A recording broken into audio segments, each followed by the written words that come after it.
Bismillahirrahmanirrahim. Assalamualaikum warahmatullahi wabarakatuh.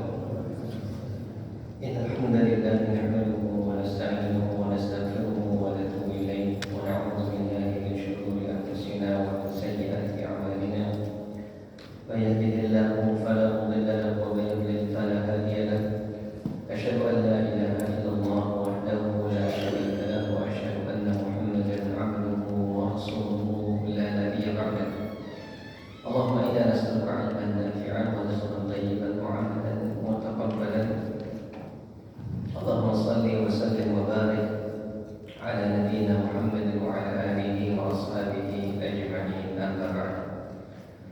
Ma'asyiral muslimin, para hadirin sekalian, Bapak dan Ibu, ikhwan dan akhwat yang semoga dirahmati Allah Subhanahu wa taala.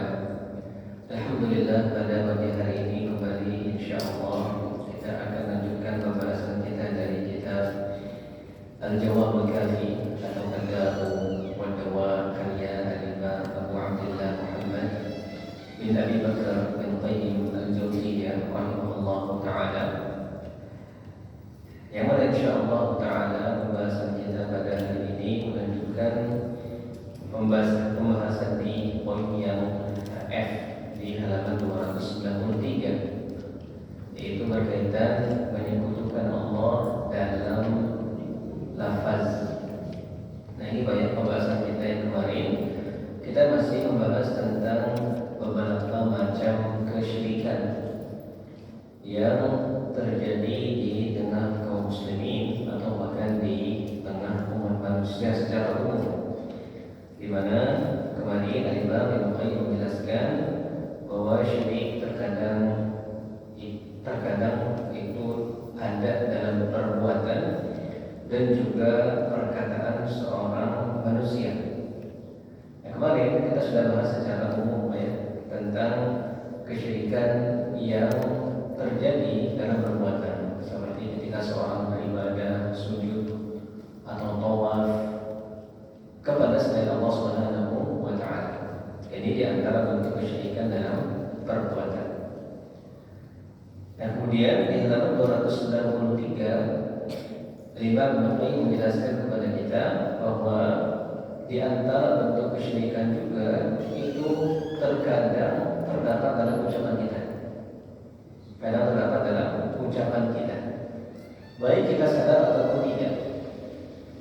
Jadi kadang kesyirikan itu terdapat dalam ucapan kita. Di antaranya sebagaimana yang beliau katakan di halaman 293 adalah perkataan orang bersumpah dengan selain Allah.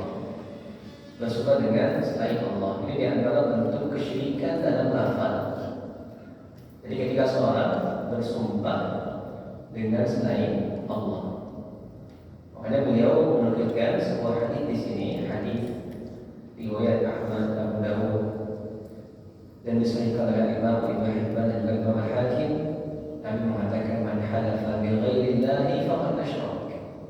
Kata Nabi sallallahu alaihi wasallam, barang siapa yang bersumpah dengan selain nama Allah, maka dia telah berbuat syirik.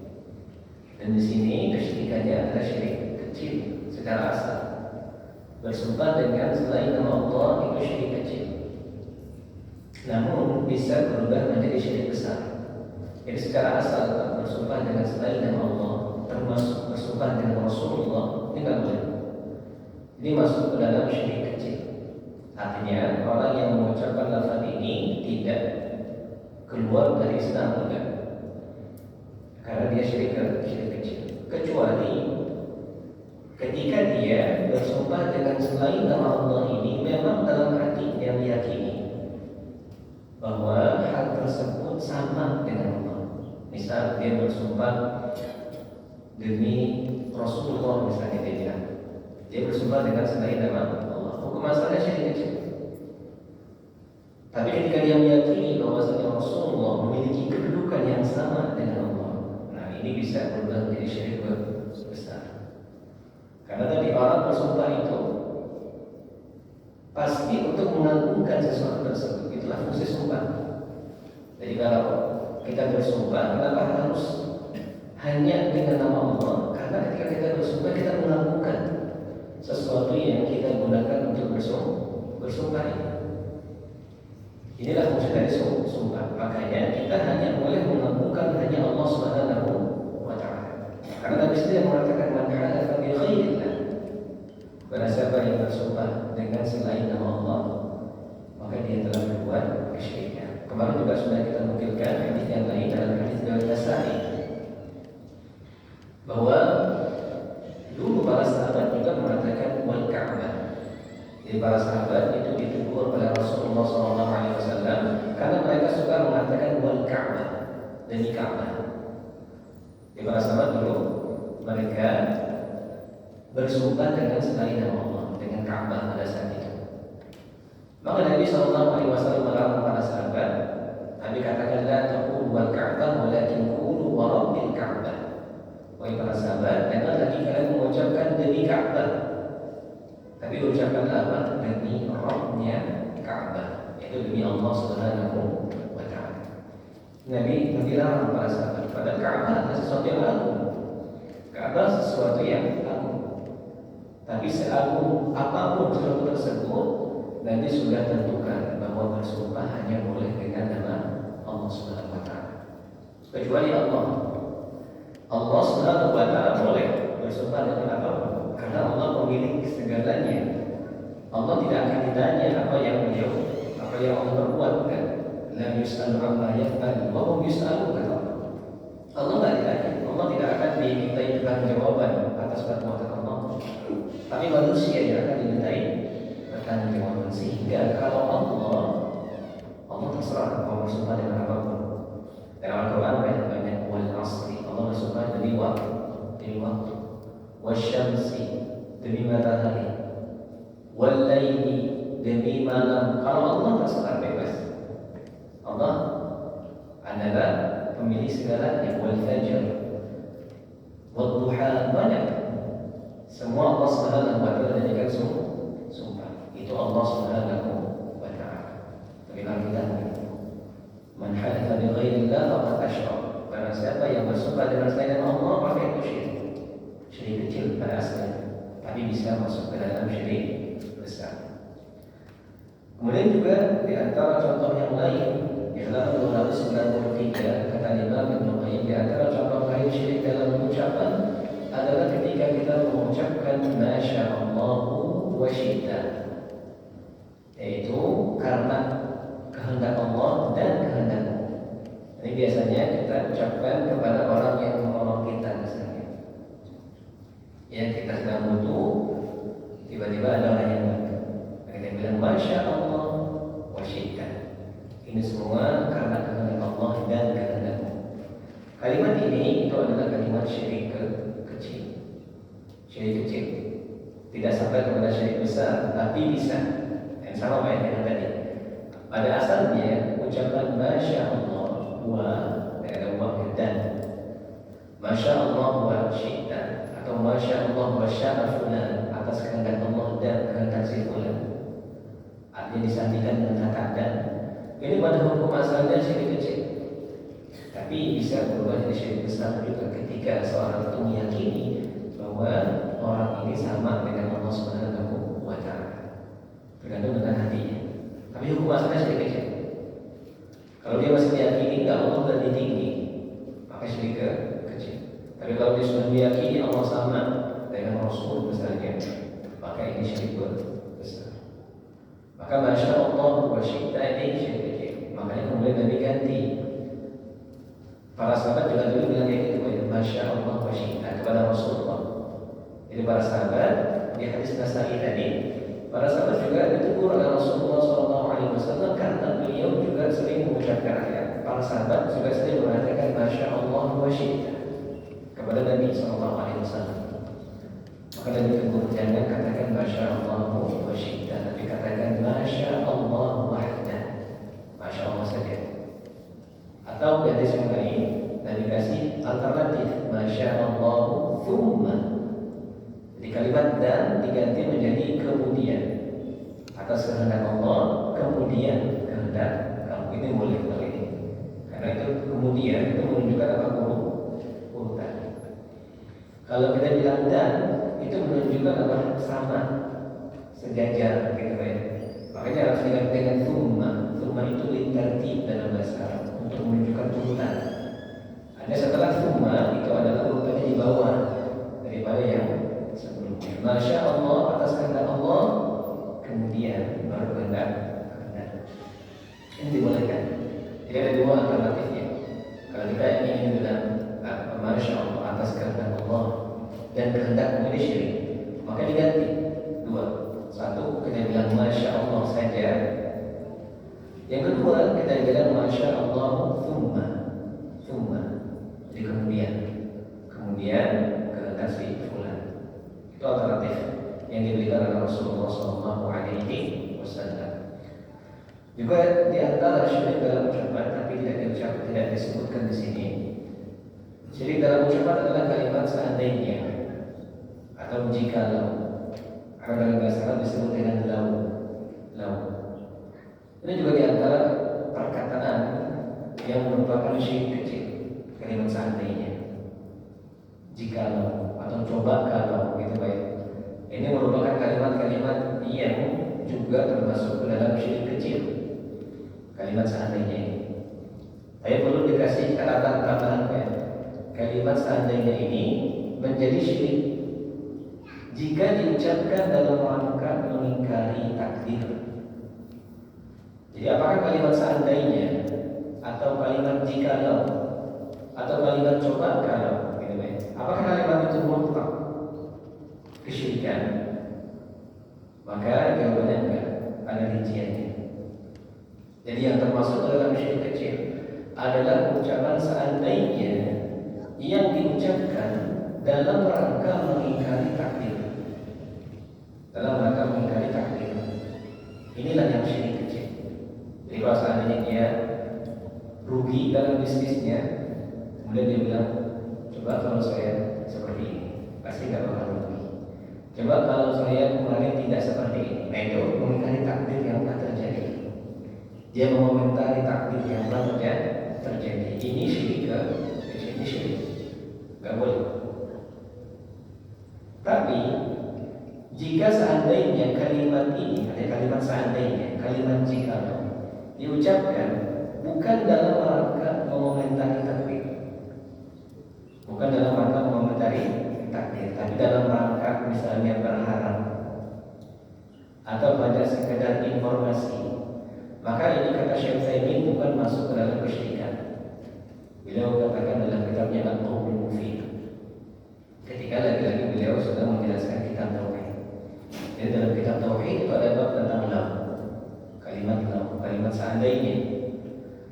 Maka Syekh Utsaimin merinci, kalau kalimat seandainya ini diucapkan dalam rangka berharap, misal orang mengatakan, coba seandainya saya punya uang, saya mau umrah, maka ini bukan kesyirikan. Ini bukan kesyirikan, kata Syekh Utsaimin. Kenapa? Karena ada hadisnya. Dalam hadis riwayat Tirmidzi, Nabi sedang bercerita ada 4 orang. Tapi singkatnya, 1 orang, dan dikatakan ada 1 orang yang dia tidak punya harta, tapi dia mengatakan, lau anna li malan mithla fulan, la fa'altu mithla fulan, atau la fa'altu mithla ma fa'ala fulan. Kata Nabi, ada orang yang mengatakan dia tidak punya uang, tapi dia lihat orang kaya beramal soleh. Kemudian orang yang tidak punya uang ini, orang yang miskin itu mengatakan, lau anna li malan mithla fulan, la fa'altu mithla ma fa'ala fulan. Kalau seandainya saya punya uang seperti fulan ini yang soleh, saya insya Allah akan beramal seperti si fulan. Nanti katakan lahuma fil ajri sama, maka orang ini dapat 2 pahala yang sama, baik orang yang mengerjakan karena punya uang ataupun orang yang berandai-andai. Kalau dia punya uang, saya akan sedekah juga insya Allah. Kalau saya punya uang, saya akan berangkat umrah. Ini orang dapat pahala karena niatnya, kata Nabi Sallallahu Alaihi Wasallam. Jika seandainya itu kesyirikan, maka pasti tidak akan dapat pahala. Tapi tidak dikatakan itu walau fil ajri sama. Orang ini punya pahala yang yang sama. Mereka dia dapat pahala atas niat tulusnya. Makanya yang kedua, Pak ya. Jadi kalau kalimat seandainya diucapkan dalam bentuk harapan, maka ini tidak masuk ke dalam kesyirikan berdasarkan hadis riwayat Tirmidzi. Jadi ada orang yang diceritakan ada orang yang dia nggak punya uang tapi dia punya harapan. Dia lihat orang kaya yang soleh beramal, dia pengen juga. Jadi kalau saat ini saya punya uang seperti fulan, saya pengen umroh juga. Kalau saya punya uang seperti fulan, saya ingin sedekah, saya ingin berkorban. Nah, ini justru dapat pahala atas niat tulusnya. Nah, atau yang kedua, kalimat seandainya jika diucapkan hanya sebagai informasi, cerita aja, mengabarkan. Ini juga tidak masuk dalam kesyirikan kata Syekh Utsaimin. Kenapa? Karena ada hadisnya juga dalam Ashabus Sunan dari Aisyah radhiyallahu anha bahwa ketika Nabi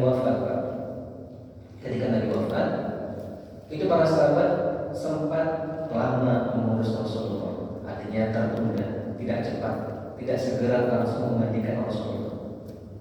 Jadi ketika Nabi wafat dan para sahabat tahu Nabi wafat, maka ketika hendak dimandikan itu para sahabat bingung. Ada agak tertunda lama, Nabi itu nggak dimandikan. Kenapa? Karena para sahabat bingung, apakah kita mandikan Nabi membuka bajunya atau enggak? Artinya para sahabat bingung nih.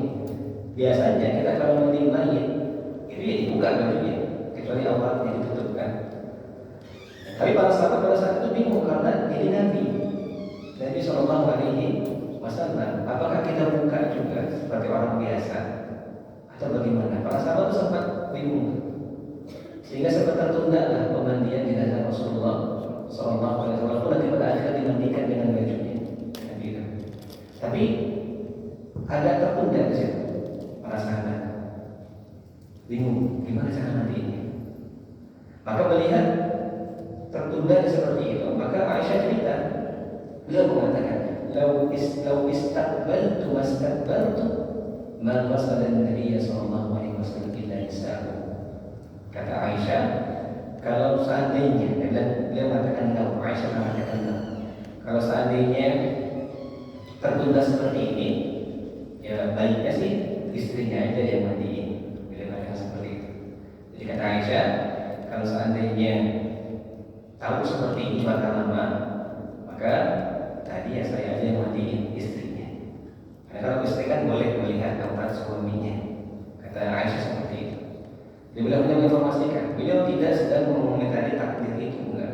Beliau tidak sedang mengingkari takdir itu, beliau hanya memberikan informasi.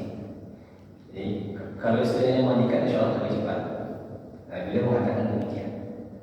Maka kalimat seperti itu, karena beliau hanya sekedar menginformasikan, bukan dalam mengingkari takdir, bukan dalam mengomentari takdir, maka ini bukan kesyirikan. Jadi perlu diperhatikan di sini. Para hadirin sekalian, bahwa kalimat lau seandainya yang termasuk dalam syirik kecil adalah kalimat lau yang dikatakan dalam rangka mengomentari atau mengingkari takdir yang sudah terjadi. Itu masuk dalam kesyirikan. Ini diantara macam-macam syirik yang masuk dalam lafaz. Karena kita sadar atau tidak. Atau beliau mengatakan demikian. Di sini diantara contoh dikatakan oleh Imam Muqayyim. Beliau mengatakan di halaman 293 paragraf yang terakhir. Beliau mengatakan setelah beliau memberikan contoh-contoh syirik dalam ucapan seperti bersumpah dengan selain Allah, kemudian mengucapkan masya Allah wa syi'ta atau wa sya'fulan, maka beliau mengatakan bagaimana pula dengan orang yang berkata aku bertawakal kepada Allah dan kepadamu, atau cukuplah Allah dan kamu bagiku hasbi Allah. Dia bilang hasbi Allah wa anta wa iya. Cukuplah Allah dan kamu bagiku. Atau aku tidak memiliki apapun yang dapat membantuku kecuali Allah dan kamu. Atau ini adalah pemberian dari Allah dan dirimu. Atau ini disebabkan berkah Allah dan berkahmu. Ini kalimat-kalimat yang syirik beliau contohkan. atau penolongku di langit adalah Allah dan penolongku di bumi adalah kamu. Ini juga kalimat yang mengandung kesyirikan.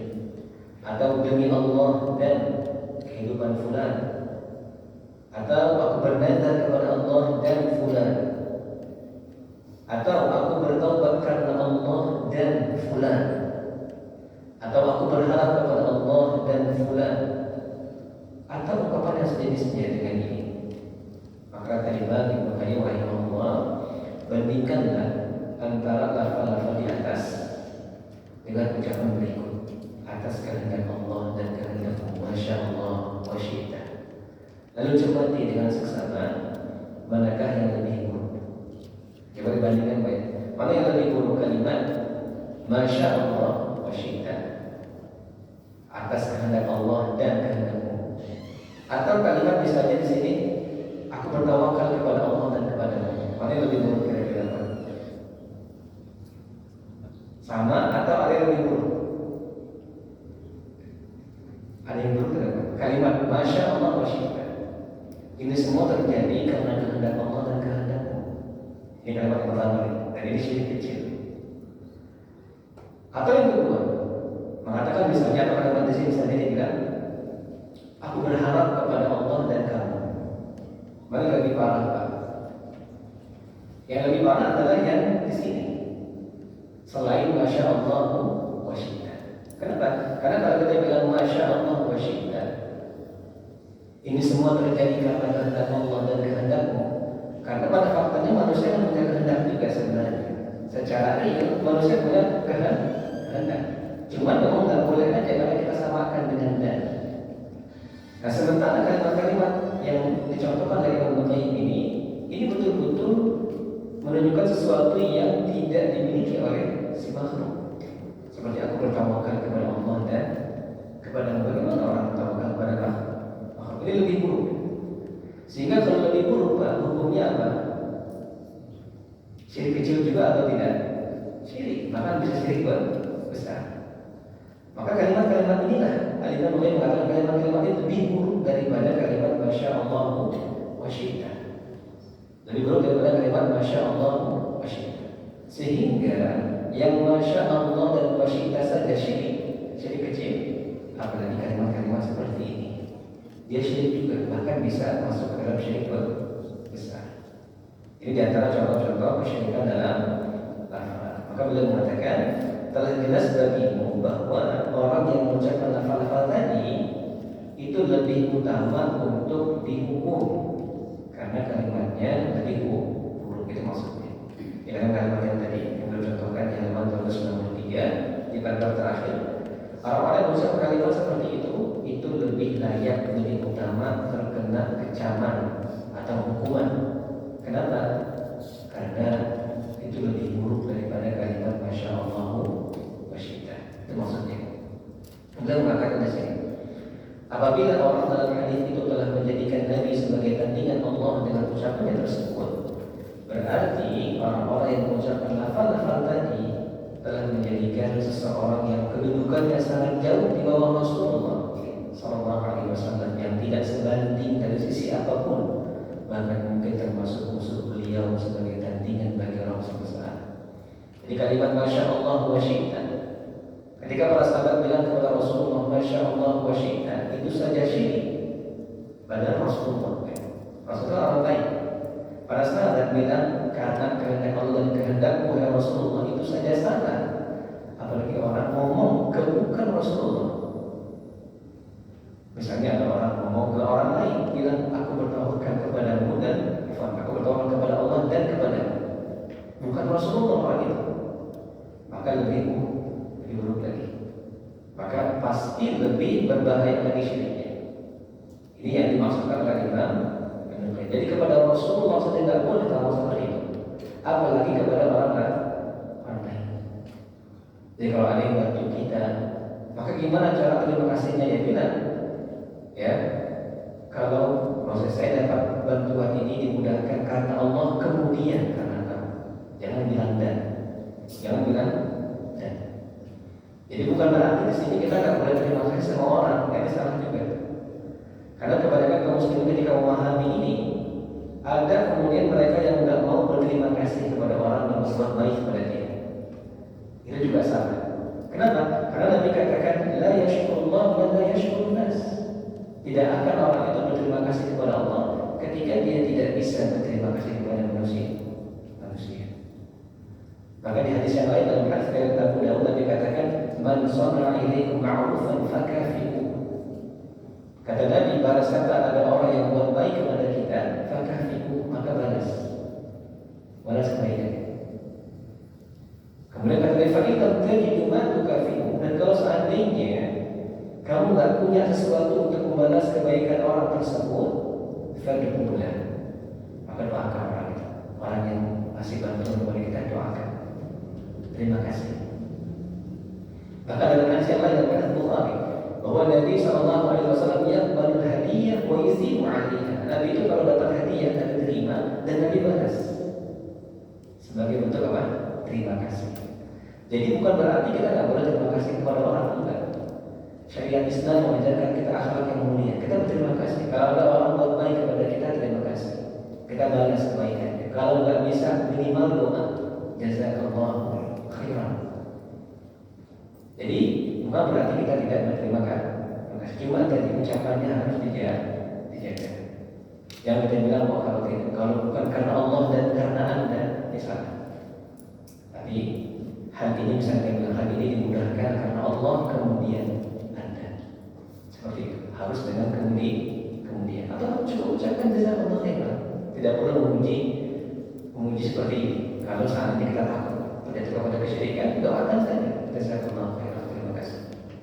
Tapi kita yakin bahwa semua kemudahan itu murni karena Allah Subhanahu wa Ta'ala. Orang-orang yang bantu kita hanya sebab. Jadi ini yang perlu kita ketahui. Jadi kalimat semacam ini adalah kesyirikan. Kalimat-kalimat yang mengatakan dan Allah dan Fulan ini kesyirikan. Harus diganti dengan kemudian. Dan bukan berarti kemudian kita tidak boleh berterima kasih kepada orang. Enggak. Nabi mengajarkan kita juga untuk apa? Berterima kasih kepada orang yang membuat baik. Nah kemudian bahkan Nabi itu Masya Allah, Nabi itu bahkan mendoakan Tolhah bin Ubaidillah. Barangkali mungkin Bapak Ibu pernah mendengar ketika perang Uhud. Nabi itu ketika perang Uhud tadi diceritakan oleh Imam At-Tirmidzi dalam kitabnya Syama'il An-Nabi. Ketika perang Uhud itu Nabi SAW itu pakai baju besinya 2 lapis. Jadi bukan cuma satu, 2 lapis. Yaitu Zatul Fudul dan Fiddah. Dia punya nama-nama baju besinya beliau kasih nama. Nah yang beliau pakai ketika perang Uhud adalah baju besi yang pertama namanya Zatul Fudul, yang kedua namanya Fiddah, nama baju besinya. Dia itu Masya Allah Nabi itu ngasih nama kepada barang. Makanya beliau pakai Zatul Fudul dan Fiddah ketika perang Uhud. Nah ketika singkat cerita ketika perang Uhud kaum muslimin terdesak agak ke gunung, maka Nabi SAW pengen naik ke atas bukit. Ada bukit tinggi, Nabi pengen naik, tapi nggak bisa. Mungkin karena baju besinya berat, sehingga beliau nggak kuat naik. Atau mungkin karena si bukitnya agak tinggi. Itu kata para ulama. Dia kata Syekh Razak ketika menjelaskan hadis ini. Ada 2 kemungkinan. Apakah mungkin karena Nabi keberatan baju besinya kuat, jadi nggak bisa naik ke bukit itu, atau memang bukitnya tinggi. Nah ketika melihat itu, Tolhah bin Ubaidillah langsung menunduk. Artinya jadi tangga dia. Suruh Nabi naik ke punggung dia, sehingga Nabi bisa naik ke atas bukit Tolhah bin Ubaidillah. Setelah dia menunduk, Nabi naik. Nabi berterima kasih. Apa kata Nabi dalam hadis itu?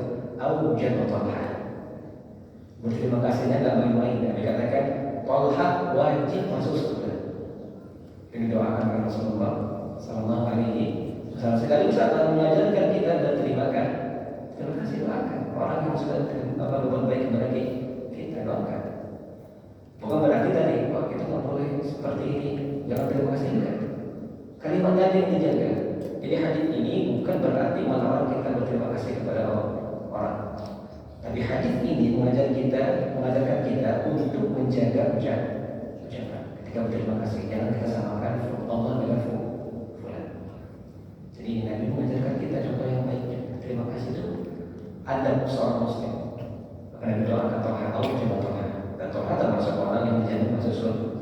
Tolha bin Ubaidillah radhiyallahu ta'ala. Itu ini yang perlu kita garis bawahi. Beliau mengatakan, oleh sebab itu bersujud, beribadah, bertawakal, bertaubat, bertakwa, merasa takut, mengharap pahala, bernadar, bersumpah, bertasbih, bertakbir, bertahlil, bertahmid, beristighfar, mencukur kepala dalam rangka ibadah, bertawaf, mengelilingi Baitullah serta berdoa, atau semua ibadah itu adalah hak Allah.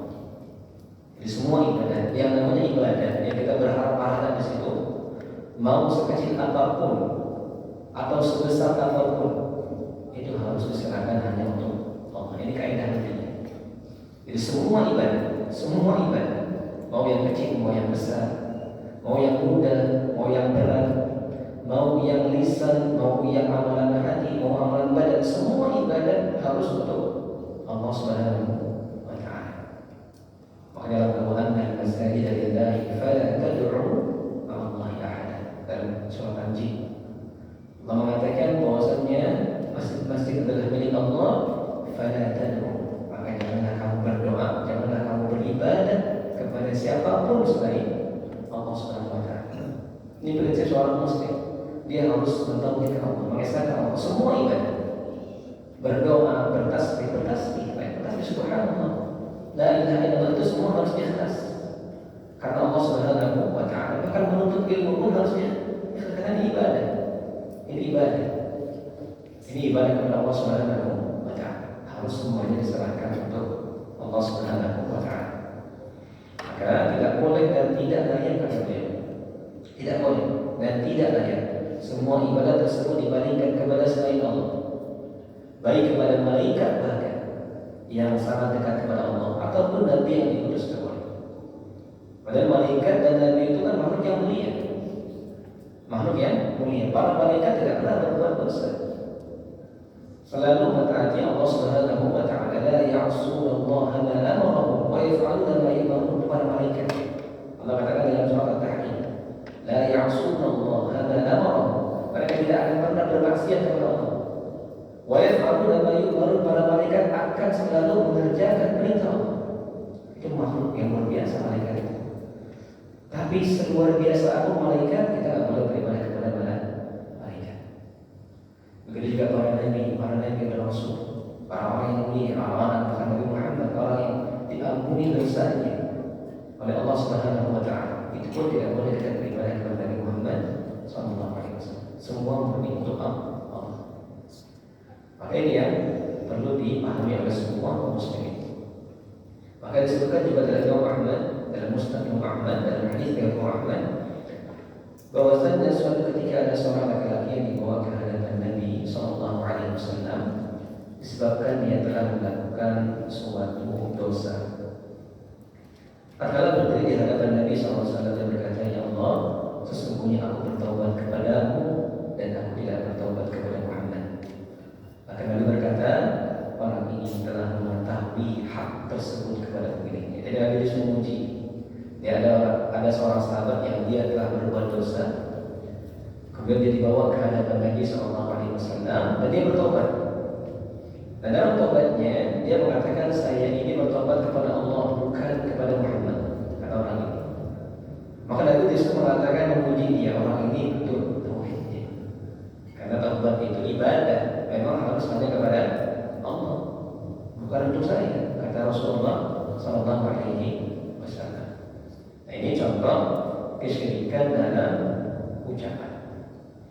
Nah, berikutnya di halaman 295 poin yang ke Al-Imam Al-Qayyim kemudian memberikan contoh lain, asyirku fil iradat wal niyat. Nah, karena syirik juga masuk ke dalam amalan hati. Jadi syirik masuk ke perbuatan, syirik juga bisa masuk ke dalam ucapan kita. Kadang juga syirik masuk ke dalam hati, keinginan, niat kita. Beliau mengatakan di sini, syirik dalam kehendak dan niat diumpamakan dengan lautan yang tak bertepi. Dan kalau kita bahas niat, syirik dalam niat itu luas, artinya bisa masuk kapanpun, dimanapun. Niat itu kan luas, jadi tidak terbatas pada contoh-contoh kecil seperti yang dicontohkan tadi, enggak. Semua amalan, baik amalan ucapan, amalan perbuatan, itu kalau niatnya salah bisa masuk. Syirik dalam niat.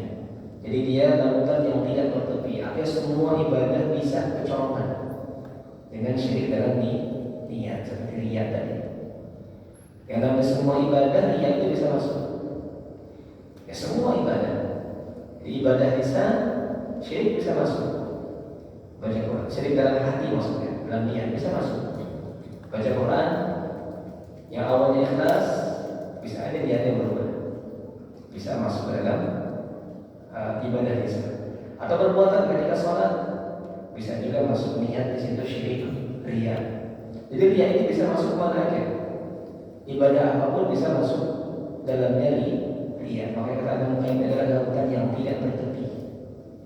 Luas sekali, dia bisa masuk mana-mana ini. Makanya kemarin Nabi istilahkan dengan akhfa min dadinin namanya. Syirik kecil ini riya itu lebih halus daripada tangkasan semua. Mudah sekali, masuk mana aja bisa ini. Syirik dalam niat. Jadi dia adalah lautan yang tidak bertepi. Kemudian mengatakan sedikit sekali yang selamat dari ini. Barang siapa yang dengan amalnya menghendaki selain wajah Allah atau meniatkan sesuatu selain dari mendekatkan diri kepadanya dan mencari ganjarannya, maka dia telah berbuat syirik dalam niat dan kehendak. Nah, yang dimaksud keikhlasan dalam berbuat ikhlas, yang dimaksud dengan keikhlasan adalah berbuat ikhlas kepada Allah dalam ucapan, perbuatan, kehendak dan niat. Inilah al-hanifiyah yang merupakan millah atau agama Ibrahim yang Allah Subhanahu wa taala perintahkan kepada seluruh hamba-Nya. Allah tidak akan menerima dari seorang pun selain keikhlasan tersebut. Itulah hakikat Islam. Sebagaimana Allah Subhanahu wa taala berfirman dalam surat Al-Imran ayat 85, "Wa may yabtaghi ghairal islami dinan falan yuqbala minhu." Barang siapa yang mencari agama selain Islam, falan yuqbala minhu, tidak akan diterima. Wa huwa fil akhirati minal khasirin. Dan di akhirat nanti mereka termasuk orang-orang yang merugi. Jadi niat ya, sehingga niat itu maksudnya niat. Apakah niat langsung yang paling niat? Artinya kita beribadah ini niatnya harus untuk Allah. Kalau kita sudah beribadah, ibadah apapun, kalau niatnya sudah bukan untuk Allah, maka itu syirik dalam niat. Syirik dalam niat. Makanya tadi dia bisa masuk mana aja. Dan sedikit sekali orang selamat dari ini. Ini yang paling sulit. Makanya Nabi katakan kepada para sahabat, akhwafu ma akhafu alaikum asyirkul asghar, bahwa sesuatu yang paling aku takutkan kepada kalian wahai para sahabat adalah syirik kecil, yaitu riya. Itu yang aku paling takutkan. Karena sedikit sekali yang selamat. Sedikit sekali yang selamat dari riya ini. Makanya Nabi paling takut kepada para sahabat hal itu. Nabi mungkin tidak terlalu takut syirik besar kepada para sahabat. Tapi syirik kecil ini, riya ini, yang paling Nabi takutkan kepada para sahabat. Karena di sini juga ini adalah jalan masuk syaitan juga, kan? Jadi syaitan itu tidak pernah habis akal. Kalau dia tidak bisa membuat orang berbuat dosa dan maksiat, dia akan rusak ibadah orang itu. Itu syaitan. Jadi ada orang yang digoda oleh syaitan atau disesatkan oleh syaitan dengan apa? Dengan dihasut berbuat dosa dan maksiat.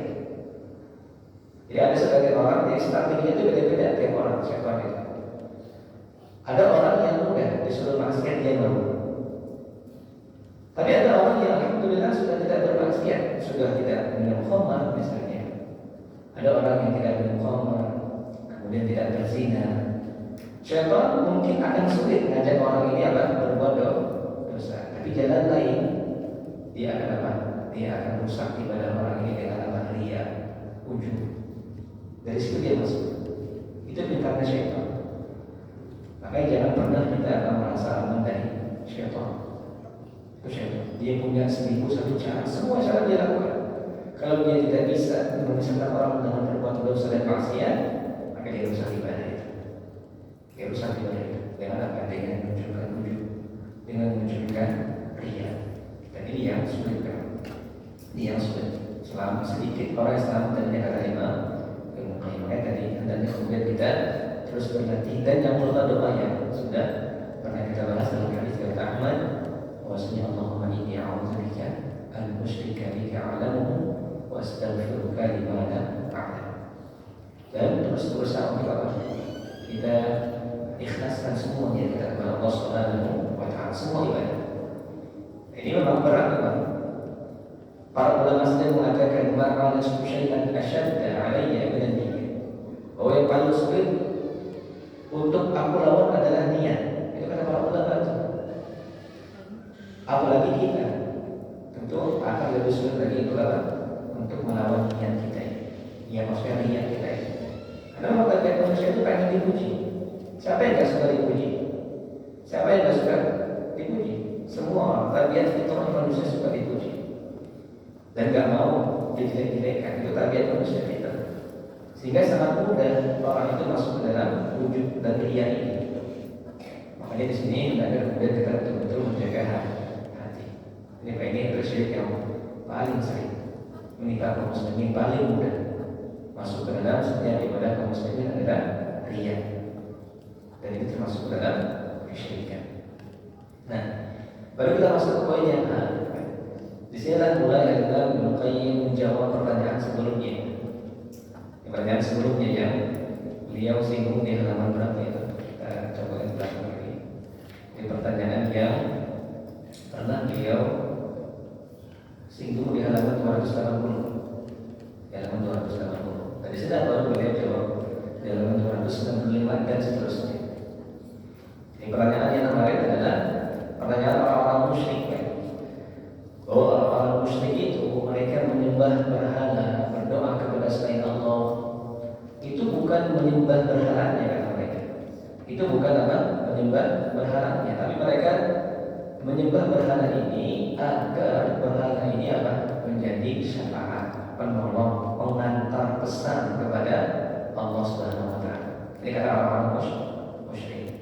Jadi kami beribadah kepada kepada patung ini, kepada batu ini, kepada pohon ini, atau kepada penghuni kubur ini.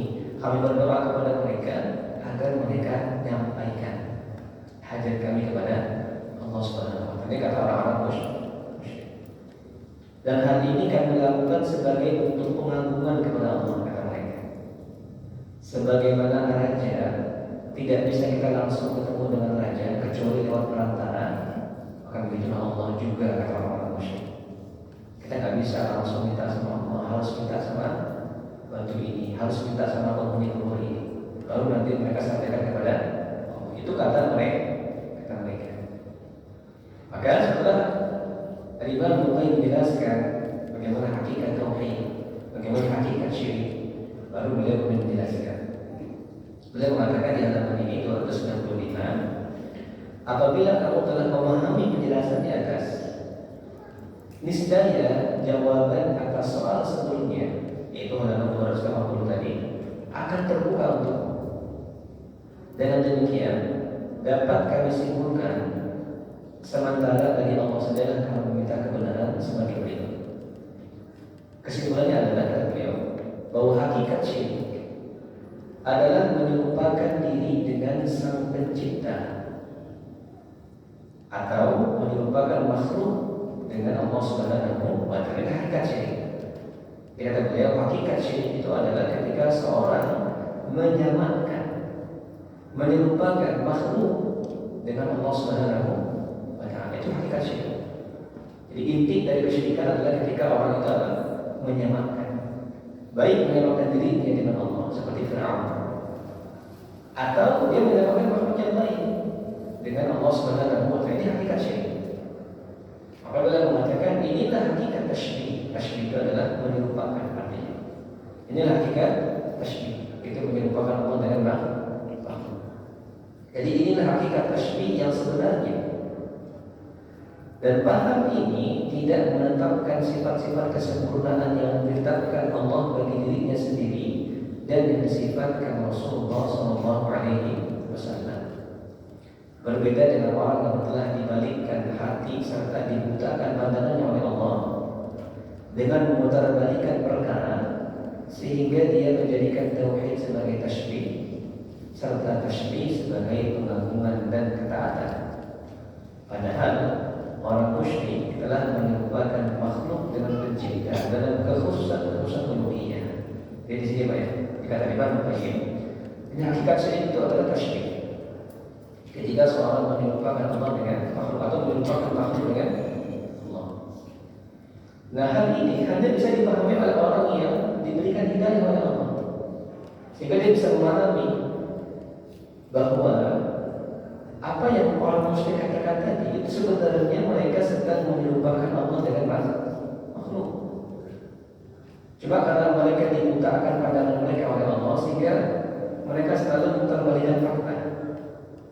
Orang yang mengesahkan Allah dibilang menyerupakan Allah dengan makhluk, dan sebaliknya mereka menyangka perbuatan mereka adalah mengesahkan Allah Subhanahu wa Ta'ala.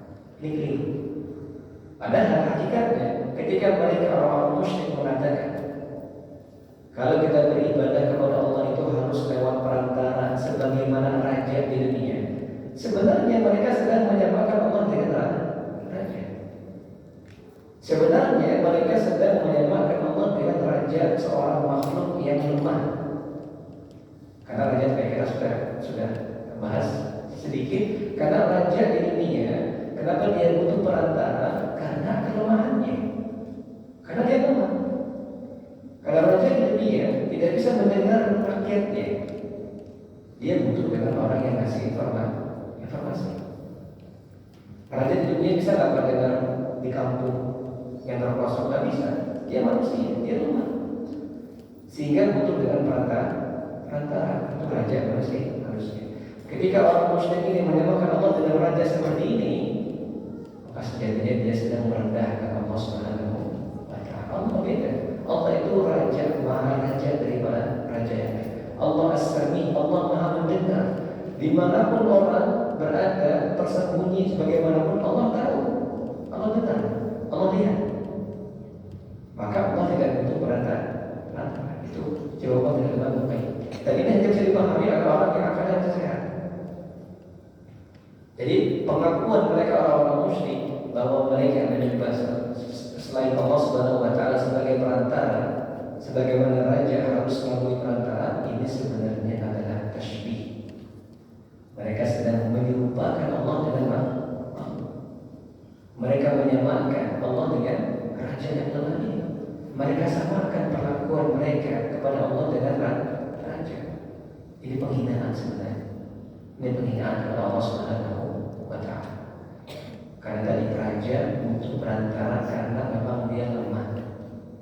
Itu beda raja dunia dengan Allah sang raja maharaja, itu beda. Jadi betul memang di dunia ini ada raja manusia, betul. Kita tidak ingkari itu. Dan di antara nama Allah juga Al-Malik, sang raja maharaja, betul. Hanya nama sama, hanya sama namanya, tapi hakikatnya beda. Karena raja di dunia itu dibangun di atas kelemahan. Ini menjadi hakikat. Jadi raja di dunia itu dibangun di atas kelemahan. Kenapa? Karena raja di dunia itu kalau tentaranya nggak loyal pasti hancur. Ya tidak apa. Raja di dunia itu butuh dengan apa? Penopang. Kalau rakyatnya atau kalau tentaranya loyal dengan rajanya, niscaya kerajaannya langgeng. Tapi kalau raja itu si tentaranya memberontak, kira-kira langgeng apa? Kira-kira bakal berlanjut kerajaannya atau hancur? Hancur. Dan faktanya begitu. Sepanjang sejarah manusia, kerajaan apa yang tidak selesai? Ada sampai sekarang masih ada. Ada. Mau kita bicara Tartar misalnya, yang dikatakan dia menguasai hampir seluruh dunia, jenis sekali. Apakah lama tak bertahan? Enggak. Bahkan jangankan dari cucunya itu sudah berantem berempat, terpecah jadi 4 jenis sekali. Dari Mongol, kalau mau pernah lihat sejarah dari kekaisaran Mongolia itu kan luas sekali. Bahkan dia menyerang kaum muslimin di Baghdad pada saat diriskan. Pada saat diriskan memimpin ya semua loyal. Dan ketika diriskan mati. Nah, anak-anaknya kan pasti anaknya banyak tuh Pak. Anak-anaknya pasti pengen juga jadi berkuasa. Sehingga pada akhirnya mereka terpecah empat. Kekaisaran Mongol itu terpecah empat. Karena apa anak-anak itu nanti bisa Bapak lihat di sejarah itu terpecah empat mereka. Ada yang muslim juga, tapi ada yang lain di apa di kanan terus kita lupa. Saya sempat baca pernah terpecah empat. Itu raja di dunia atau kekaisaran Bizantium, Persia, Romawi semua. Itu semua kan ada akhirnya. Kenapa? Karena dibangun di atas kelemahan. Jadi kerajaan ini kalau tentara loyal, rajanya akan tahan. Tapi kalau tentara yang tidak loyal akan hancur bubar, pasti bubar. Berbeda dengan Allah. Kerajaan Allah tidak dibangun di atas kebutuhan. Kerajaan Allah tidak peduli sebanyak apa orang yang loyal kepada Allah, kerajaan Allah tetaplah akan bertahan. Karena itu Allah katakan sendiri dalam hadits Qudsi. Apa kata Allah Subhanahu wa taala? Ya ibadi law anna awwalakum wa insakum wa jinnakum. Wahai hamba-hamba, kalau seandainya semua makhluk dari yang pertama sampai yang terakhir, jin dan manusia, law anna awwalakum wa akhirakum wa insakum wa jinnakum kanu ala atqa qalbi rajulin wahidin minkum, semuanya adalah orang yang bertakwa kepada Allah, ma zada dzalika fi mulki syai'a, itu tidak sama sekali menambah kekuatan kerajaan kepada Allah. Itu Allah katakan. Jadi mau orang pertama yang diciptakan Nabi Adam sampai akhir, baik jin dan manusia, semuanya orang bertakwa, tidak ada yang kafir kata Allah. Itu semua tidak akan menambah kekuatan kerajaan. Tidak ada gunanya kata Allah. Allah tidak butuh sama dia. Dan sebaliknya kata Allah, anna awwalakum wa akhirakum wa insakum wa jinnakum kanu ala afjari qalbi rajul wahid minkum ma naqasa dzalika min mulki syai'an. Kalau seandainya semua jin dan manusia dari awal sampai akhir semuanya durhaka membangkang kepada Allah, itu sama sekali tidak mengurangi kerajaan kepada Allah Subhanahu wa taala. Jadi bedanya apa? Jadi memang mungkin namanya sama, di dunia ada raja, Allah juga raja. Tapi hakikatnya beda. Kerajaan Allah itu sempurna, tidak sama seperti kerajaan manusia. Kerajaan manusia dibangun di atas kelemahan, di atas kebutuhan, sementara kerajaan Allah tidak. Maka kalau orang menyamakan Allah dengan raja di dunia secara perlakuan tadi, harus beribadah dengan perantara, maka dia sejatinya sedang apa? Tashbih. Dia sedang menyerupakan Allah dengan makhluk yang hina, yang lemah, yang rendah. Sehingga itu jawaban dari Imam Ibnu Qayyim. Jadi hakikat syirik itu adalah syirik. Dan ini hanya bisa dipahami oleh orang yang Allah berikan hidayah, Allah bukakan akal sehatnya, sehingga dia bisa mengetahui itulah hakikat syirik itu. Jadi kenapa Allah Subhanahu wa taala memerintahkan kita langsung berdoa kepada Allah, langsung ibadah kepada Allah? Karena kalau kita beribadah kepada perantara, itu sejatinya sedang merendahkan Allah. Allah tidak bakal merendahkan kita seperti itu. Karena itu penghinaan untuk Allah Subhanahu wa taala. Allah mendengar. Kita berdoa di mana saja Allah dengar. Bahkan Nabi Yunus dalam perut ikan berdoa, Allah dengar. Allah dengar kan? Di dalam lautan itu sendirian berdoa, la ilaha illa anta subhanaka inni kuntu minadh dhalimin, Allah dengar. Allah jawab. Tidak bukti bahwa Allah mendengar. Allah tidak sama dengan kamu, sehingga kalau beribadah langsung sama Allah, tidak usah lewat perantara. Allah tidak perintahkan itu.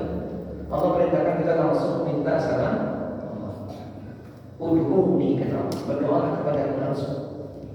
Tidak usah berdoa kepada selain Allah Subhanahu wa taala. Jadi ini hakikat syirik kata Imam Qayyim. Yang Allah mengatakan, dan di antara kekhususan uluhiyah, ya khusus milik Allah Subhanahu wa taala, adalah mengesahkan Allah yang menguasai mudarat, manfaat, memberi dan menahan. Maka doa, rasa takut, harapan dan tawakal harus hanya ditujukan kepada Allah. Barang siapa yang mengaitkan hal itu kepada makhluk, berarti telah menyamakan Allah dengan makhluk. Jadi antara hak khusus uluhiyah Allah adalah kita mengesahkan Allah dalam semua ibadah kita. Karena Allah yang menguasai mudarat, Allah menguasai manfaat, Allah yang memberikan kepada kita, Allah yang menahan apapun dari kita. Maka hendaknya kita berdoa, takut, berharap, tawakal semuanya hanya kepada Allah. Ini di antara keyakinan seorang muslim. Maka barang siapa tadi baik, barang siapa yang berdoa kepada selain Allah, barang siapa yang berdoa kepada selain Allah, takut kepada selain Allah, takut dalam artian takut yang melahirkan pengagungan, bukan takut kepada hewan buas, tidak takut tadi ya nama saya. Tapi takut yang dimaksud adalah takut ibadah itu adalah takut yang melahirkan ketundukan, takut yang melahirkan apa? Penghambaan. Nah, ini hanya untuk Allah Subhanahu wa ta'ala. Beliau mengatakan lagi,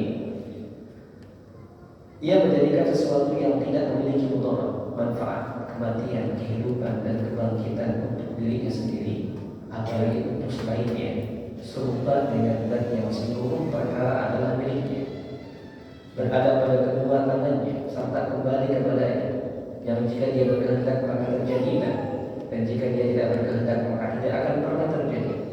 Tidak ada yang bisa menahan apa yang dia berikan, dan tidak ada yang bisa memberi apa yang dia tahan. Jika dia membuka pintu rahmatnya bagi hamba-Nya, maka tidak ada yang mampu menahannya, dan jika dia menahannya maka tidak ada yang mampu melepaskannya. Di sini Imam Qayyim menjelaskan secara rinci bagaimana buruknya orang yang menyamakan Allah dengan makhluk yang tidak punya apa-apa, tidak bisa memberikan manfaat untuk orang, tidak bisa menghidupkan, tidak bisa mematikan, disamakan dengan Allah yang apa? Semua segala sesuatu miliknya. Allah memberikan, Allah mengatur, Allah memberikan rezeki, menghidupkan, mematikan, semua rahmat di tangan Allah. Bagaimana mungkin kita samakan Allah dengan makhluk yang hina seperti itu? Itu maksud dari Imam Qayyim.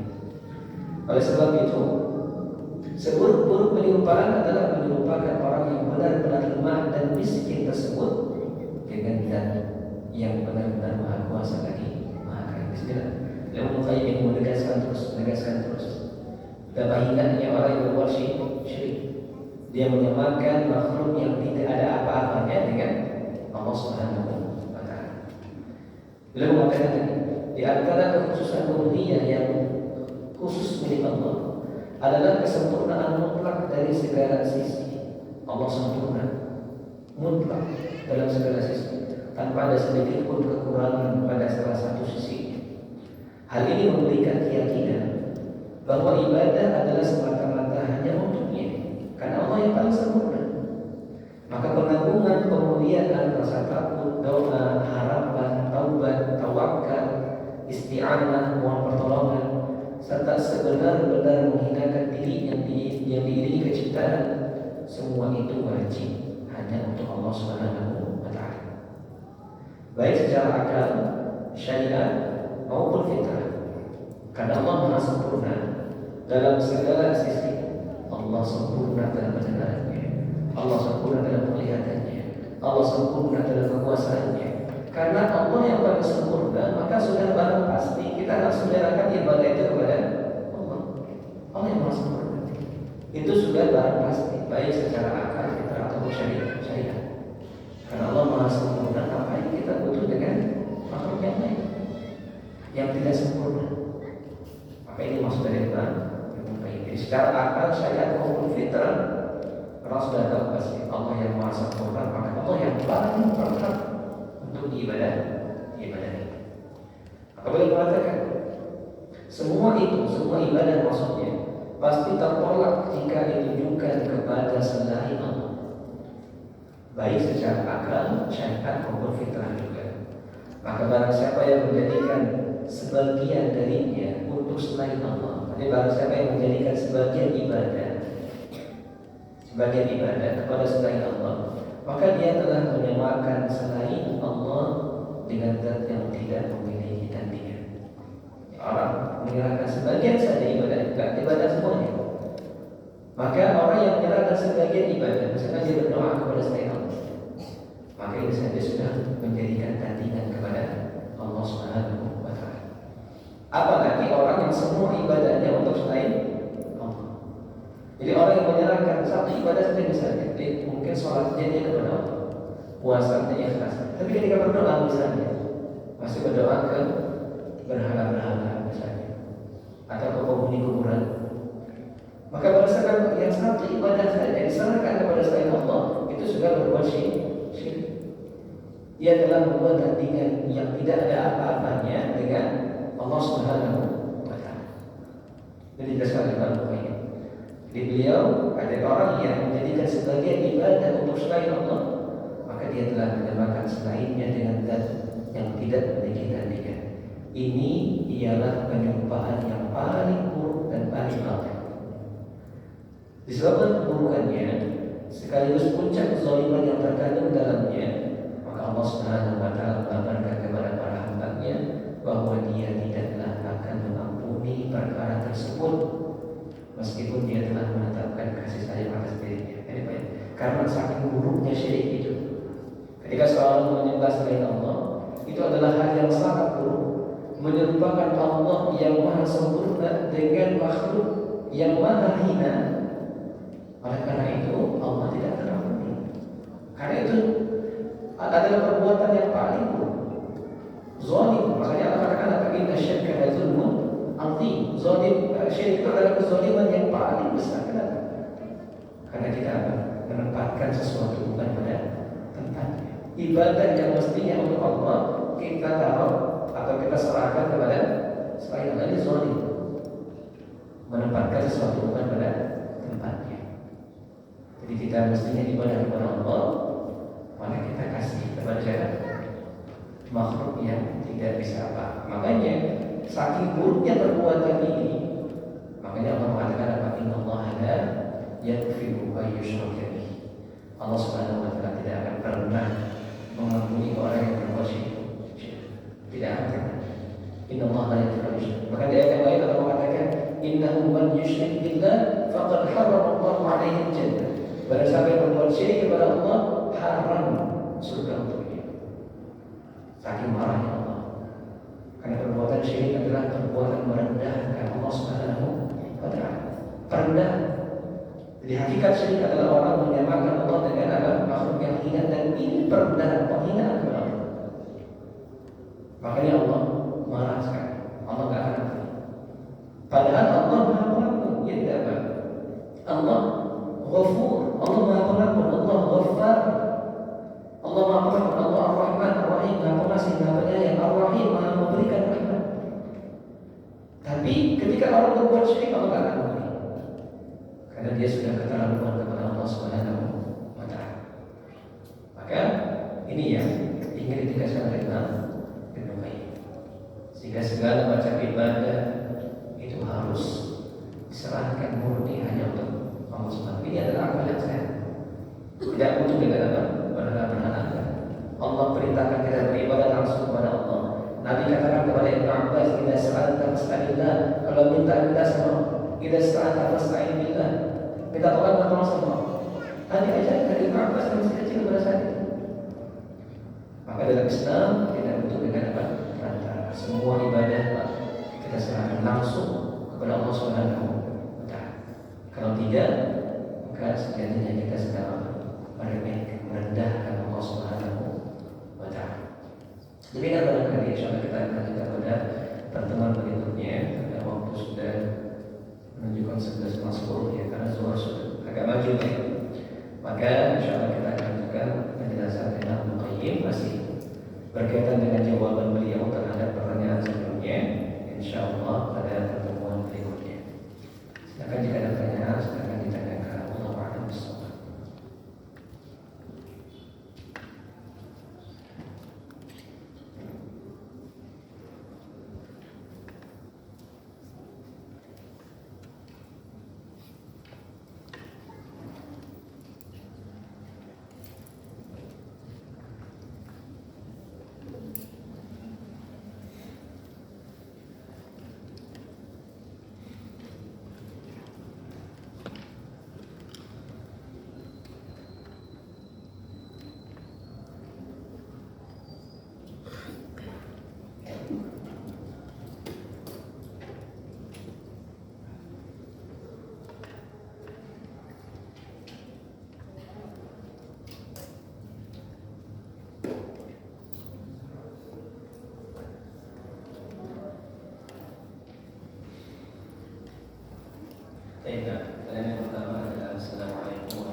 Definisi qada dan qadar itu apa?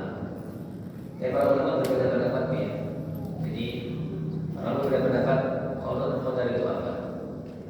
Di atas para ulama mengatakan qada itu adalah yang belum terjadi, atau qadar atau kalau qadar itu yang sudah terjadi. Yang qada itu yang masih di lauhul mahfuz. Allah Subhanahu wa taala sudah tentukan, tapi belum terjadi. Dengan qada supaya kita maknanya qada. Sementara qadar adalah yang sudah terjadi. Makanya dikatakan ketika sudah terjadi qadarullah wa masya'a, yang sudah terjadi. Tapi sebagai ulama yang pendapat yang kedua justru dibalik. Qadar itu yang belum terjadi, yang sudah tertulis dari mahfuz tapi belum diturunkan. Sementara qada itu adalah yang sudah terjadi. Ini adalah perbedaan para ulama tentang definisi qada dan qadar. Tapi yang jelas sebenarnya adalah takdir yang telah Allah tentukan. Jadi apa itu qada dan qadar? Yang lebih penting adalah kita mengimani semuanya.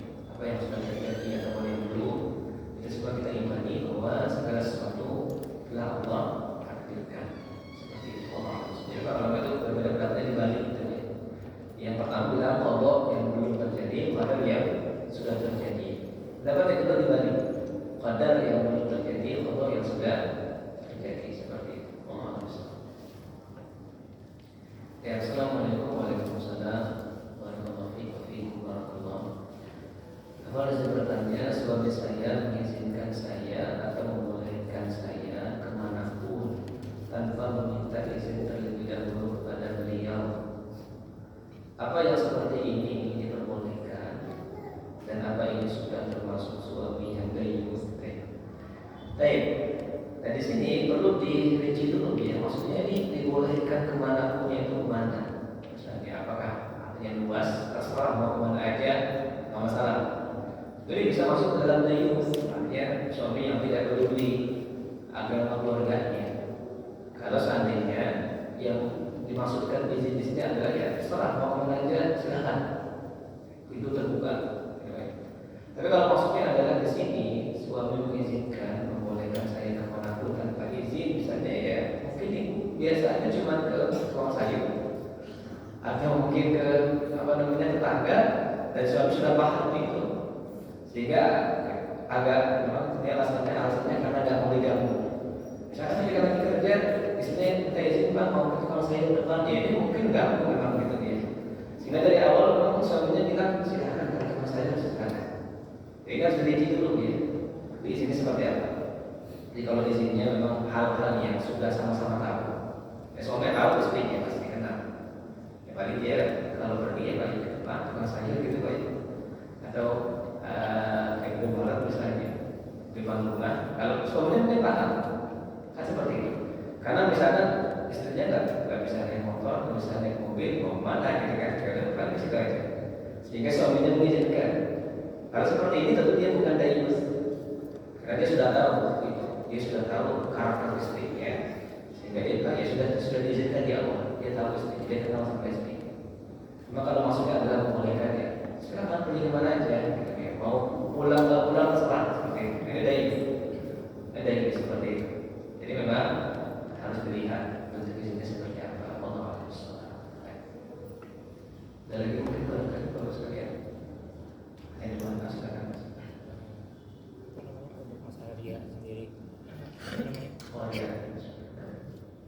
berarti kan ria itu benar-benar sesuatu yang harus diperhatikan sungguh-sungguh kan. Nah cuman yang kita nggak tahu itu kan kita kadang kita nggak tahu tentang diri kita sendiri. Ya jadi gimana caranya kita untuk bisa tahu kalau sebenarnya itu tuh ria gitu. Kayak gitu. Itu gak sulit sih pertanyaannya. Jadi tadi para ulama seperti kan dia tidak bisa atau sesuatu yang paling sulit dilakukan itu adalah ria kan. Karena memang tadi kita nggak tahu kita itu ria atau tidak. Makanya kemudian ini jadi sesuatu yang memang harus dilakukan. Dan yang paling kita lakukan kepada masyarakat ya ria itu sendiri. Karena memang tadi memang faktanya ria itu atau hati kita nggak tahu. Jadi kita nggak tahu kan ria atau tidak, itu kita nggak tahu. Sehingga makanya tadi kita diajarkan doa tadi, doa yang Imam Ahmad tadi. Jadi Allahumma inni a'udzubika an tusyrika bika wa astaghfiruka. Ini perlu dihafal dan perlu diucapkan tiap hari pada kita. Karena itu agak sulit, kita tuh kan nggak tahu. Makanya dikatakan akhfa min dari minum. Bahkan di Al-Qur'an itu lebih rinci lagi. Beliau mengatakan syirik kecil atau ria itu seperti namlatun sauda, seperti semut hitam di batu yang hitam di tengah malam. Ini nggak kelihatan sama sekali semut hitam di atas batu yang hitam di tengah malam yang gelap. Itu pasti nggak kelihatan, sulit untuk melihat ria itu. Sehingga tadi kalau soal ini kita dalam ibadah, memang kita tahu bahwa sedang ria, langsung dilawan seperti itu. Jadi tipsnya adalah dari kita sendiri, usahanya adalah ya, sebelum ibadah kita harus luruskan dulu niatnya, luruskan niat kita. Dan kalau niat datang di tengah, lawan, langsung ada bisa kita sadari. Nah, dalam niat kita nggak sadar tadi dan kita baca doa tadi, itu untuk mengampuni itu, karena kita nggak tahu kita ria atau tidak. Kita ini, kadang kita nggak tahu, kita merasakannya juga, tapi kita ria. Makanya kemudian kita butuh dengan doa yang tidak kita tadi. Allahumma inni a'udzubika an tusyrika bika wa astaghfiruka lima a'lam. Doa yang bahkan jadi wajib doa yang harus kita hafal. Jadi untuk menjaga amal kita dari ria. Atau dengan doa Umar bin Khattab yang kemarin, Allahumma ja'al 'amali kullahu khalisan. Allahumma ja'al 'amali kullahu salihan waj'alhu liwajhika khalisan wa la taj'al li ahadin fihi syai'an. Antara dua itu doa yang atau pakai bahasa Indonesia. Kita hafal pakai bahasa Indonesia. Kita